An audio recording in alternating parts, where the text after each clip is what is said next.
move things around on the wall. I hope the autofocus on the lens doesn't just listen to that. Hey guys, how's it going? I'm gonna look at some mail, and I'm gonna talk about a few little things in between, just for fun.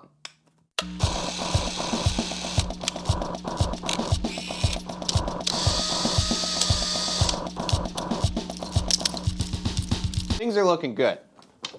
My production value is definitely up. Let's try this out. This looks okay.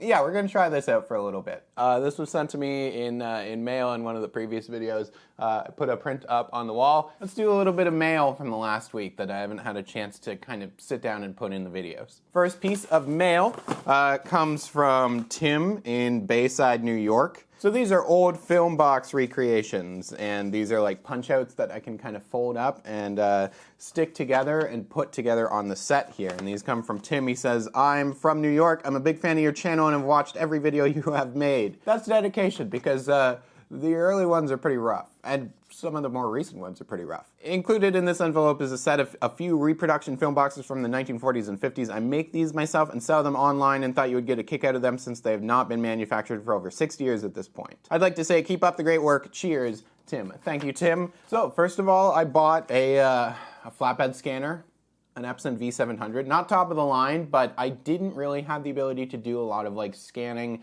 film at home for myself, and for the channel I really wanted to be able to do that, especially for like experimental stuff and home developing stuff. I don't always want to like take that into the lab. That does open up my ability in the future to do like home scanning tutorials and just more in-depth and comparisons, and also motivates me a little bit more to do home developing, but it's still gonna be like a little bit of time before I start to do some of that stuff. Daylight Kodacolor 120 film box, which I don't have the ability to glue together, but can sit kind of here for now. So of course, keep letting me know about how you're handling home scanning stuff in terms of like the programs you use, the workflow, and the results that you're getting. Jeremy says, "I had all of this film given to me, but when I tried to shoot it, the lab said the film was too thin. I think there isn't many places that develop E6 processing anymore, but I figured if there's anyone who could figure it out, it would be you. I threw in some expired Ilford too. I hope all is well and you're staying safe." From Jeremy. So this is Kodak Ektachrome 320T slide film, and this stuff is from 2003. So Ektachrome 320T is tungsten balanced slide film, and they don't really make like a lot of tungsten balanced photography film anymore. So most of the film that you're shooting is daylight balanced. So tungsten film, and you can get like Super 8 and 16mm tungsten film, like 500T is 500 tungsten. So this is 320T. So I'd have to filter this stuff to be able to shoot it outside. So that's really cool, because this stuff has been out of production for a while, and I love some slide film. I still get a lot of questions about Super 8 film, which I love, because I love Super 8 film, and that's kind of what the channel was initially based around. So coming up next week, I will be talking about some Super 8 camera suggestions, because there are cheap options out there against things like the Canon 514 and the 814 and the 1014 and the Nikon R10s and the Nitsos and all the really expensive ones. And I'm going to give off some suggestions, so keep an eye out for that stuff. Also, I've been super lucky to be talking back and forth with the people over at Pro 8mm out in California.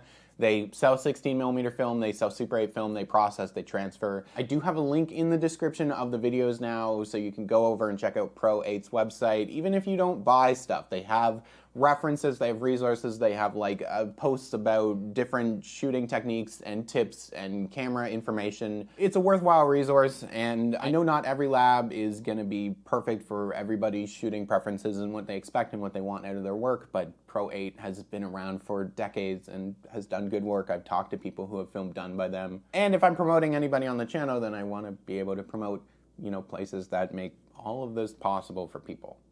We got this one from Angus. Hey Noah, so I'm sending you a Canon SureShot A1 waterproof camera. This is incredible. These are nice cameras. These are really nice waterproof cameras. And you might be thinking this shows up in the intro of the video and also is right here, but this is a A1, that's a WP one. They're pretty much identical though. The only difference is that mine is broken and Angus's is not. I kind of started diving into waterproof cameras and looking at those and made a community post about that as well. The only other one that I have at the moment is this Minolta Vectus APS waterproof camera. So eventually, maybe next year, I'll slowly build it up, but waterproof camera video. And I've sent you a bunch of 35mm Seattle Filmworks ECN2 process film. It's all expired and I kept it in my freezer while I had it, but who knows before I got it. So my challenge to you is to figure out some way to actually shoot it and develop it to get some sort of results. I recently amassed a number of vintage 8mm double roll cameras. They're in various states of repair, but I think that I can make one or two work, then order some double 8mm film from the Film Photography Project, shoot it, and get it developed. And anyways, love your videos and content, especially when you use rare/unique/old cameras. Sincerely, Angus. Seattle Filmworks was around in the 90s and I believe the early 2000s. I was looking at the article the other day. They used to just take like motion picture film rolls and roll them down and put them into 35mm canisters and sell them, and then offer processing on that stuff in their lab. Now, I also found out that not all of the Seattle Filmworks stuff is motion picture stuff. Eventually, they just started to sell normal C41 color negative photography film. In the next few months, I'm gonna try and start digging into some of this stuff and get out and about. And I'm dragging my roommate Ben along for some of those videos, and we're gonna just kind of shoot some film and use some cameras just a little bit. I'm gonna see how it goes. And of course, he is super excited at the prospect of that.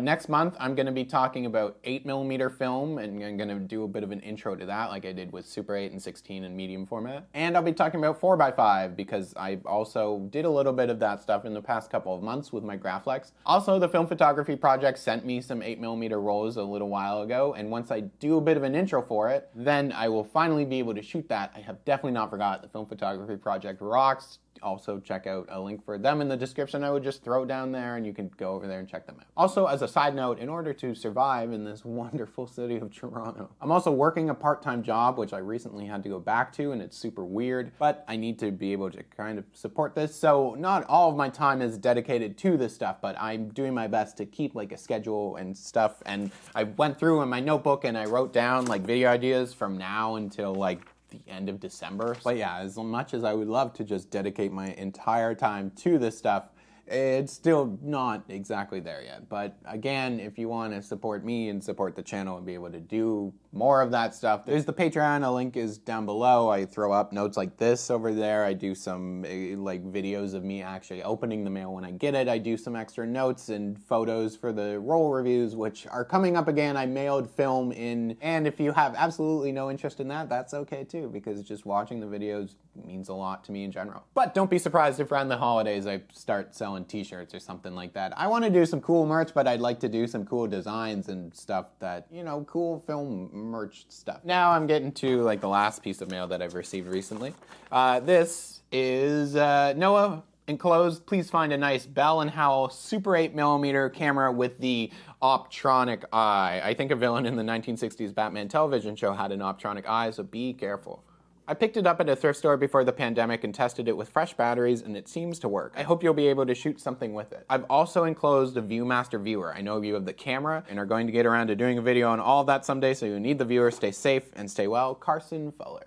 I do have the camera. I've been shooting it very slowly. I loaded a roll of slide film into that in September. I'm really excited to talk about it, but I don't want to go into it right now because I don't want to spoil it, but I'm working on that, and I have achieved all the accessories that go along with it.